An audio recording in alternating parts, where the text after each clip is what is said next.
Ndabasuhuje kandi nongeye kubaha ikaze mwese. Uyu munsi ni ku cyumweru tariki 22 Nzeri muri uyu mwaka w'2024 ku bemera Imana. Uyu munsi ni ku cyumweru. Twizere ko rero mwagize icyumweru cyiza kandi naho bitagenze neza mukomeze kugenda mwihangana. Turababwira ko igisubizo Muhoozi Rugaba ku kuba azitabira amatora mu gihugu cya Uganda cyamaze kujya ahagaragara. Turababwira kandi ko mu karere ka Rusizi ni mu ntara y'Iburengerazuba hongeye kumvikana inkuru mbi aho umugore afunze azira gukubita ishoka umugabo we bapfa amafaranga yo guhaha. Izi ni inkuru zose ngiye kuza tuzirambura, ariko gatoya ni munyemerere mbanze mfate uyu mwanya mbashimire. Ndabashimiye cyane mwe mubana natwe umunsi ku munsi mugakurikira inkuru n'ibiganiro tubagezaho. Imana ibahe umugisha.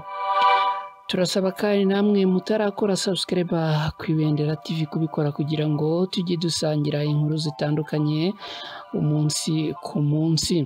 Nitwa na Chrétien Ntirushwa, ni ku Ibendera TV, ikaze. Uzamukunda Chantal Bahimba Mukazayire w'imyaka 40 wo mu mudugudu wa Mutongo mu kagari ka Atara umurenge wa Mururu mu karere ka Rusizi mu ntara y'Iburengerazuba afungiye kuri sitasiyo y'urwego rw'igihugu rw'ubugenzacyaha mu Rwanda RIB ya Kamembe, aho akekwaho gukubita umugabo ishoka ku rutugu rw'ibumoso akamukomeretsa bikabije bapfa amafaranga yo guhaha. Uzamukunda Chantal yari asanzwe akora umwuga w'uburaya, noneho umugabo witwa Ngendahimana Egide y'imyaka 38 yiyemeza kubumukuramo bakabana nk'umugabo n'umugore, amwemerera ko iby'uburaya abivuyemo agashinga urugo. Uyu mugabo usanzwe akora akazi ko gucunga ibyambu mu murenge wa Mururu ku mafaranga yagiye ahembwa yubatsemo inzu iciriritse babanagamo we n'uyu umugore, nubwo ngo itari yuzuye neza. Uyu mugore rero intandaro yo kumwasa ishoka ku rutugu ngo yaturutse ku kuba umugore yarumvise ko umugabo yahembwe, amuhamagara kuri telefone amwaka amafaranga yo guhaha. Umugabo amusubiza ko akazi kamubanye kenshi akabura uko ajya kuyazana kuri banki, ko azajya kuyazana ku munsi ukurikiyeho akamuha ayo guhaha. Aha Ngirabatware aganira na mugenzi wacu kumva nshya agira ati, nkimara kumubwira gutyo byarekeye aho, ngira ngo byarangiye mvuye ku kazi njya kunywa icupa ntaha nasinze. Uyu mugabo akomeza avuga ko ageze mu rugo umugore yatangiye kumutonganya bapfa ko atagiye kubikuza ayo mafaranga ngo amuzanire ayo guhaha, cyangwa akaba ashobora kuba amubeshya yayabonye ahubwo akayanywera yose. Aha umugore umujinya ngo waje kumubana mwinshi, nuko umutera gufata ishoka ahita yasa umugabo urutugu rw'ibumoso ararwahuranya. Umugabo yahise ajyanwa kwa muganga ku bitaro bya Gihundwe biherereye mu karere ka Rusizi. Umugore we atabwa muri yombi, icyakora imbere y'ubuyobozi uyu mugore ngo arabihakana, akavuga ko ahubwo umugabo ari we witeye icyuma ku rutugu ubwo barwanaga.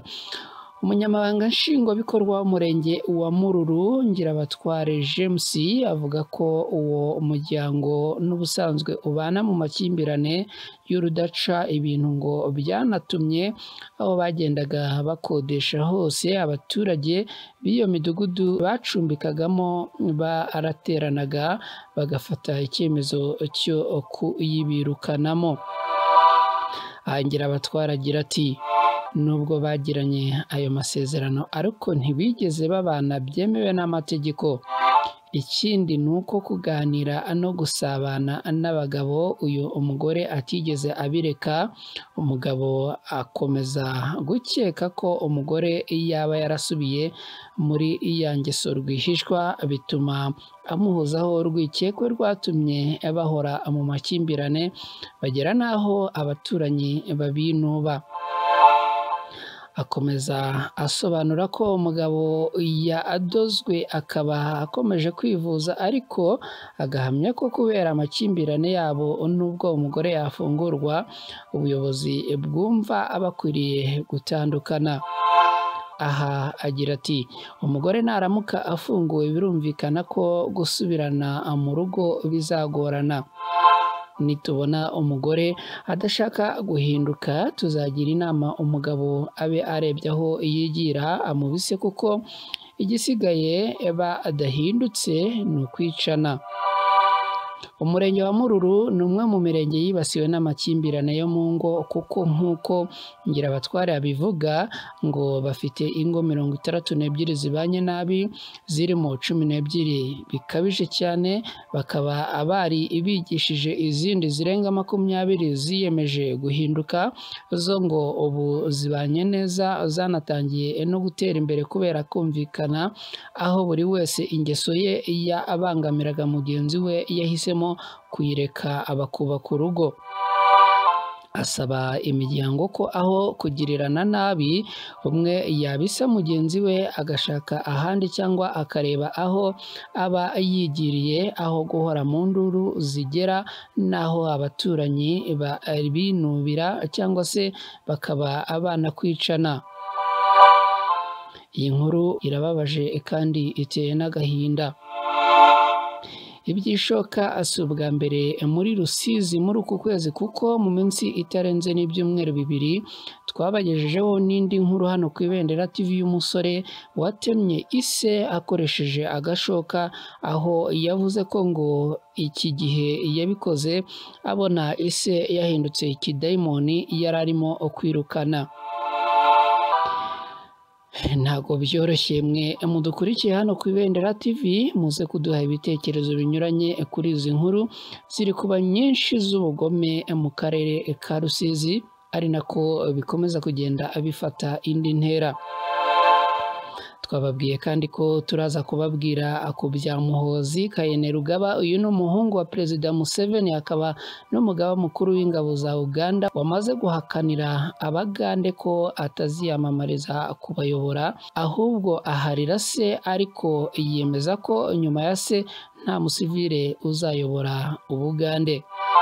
General Muhoozi Kainerugaba, umugaba mukuru w'ingabo za Uganda, akaba n'umuhungu wa Perezida Museveni, byari byitezwe ko ashobora gutanga kandidatire ye yo kuyobora iki gihugu mu mwaka w'2026.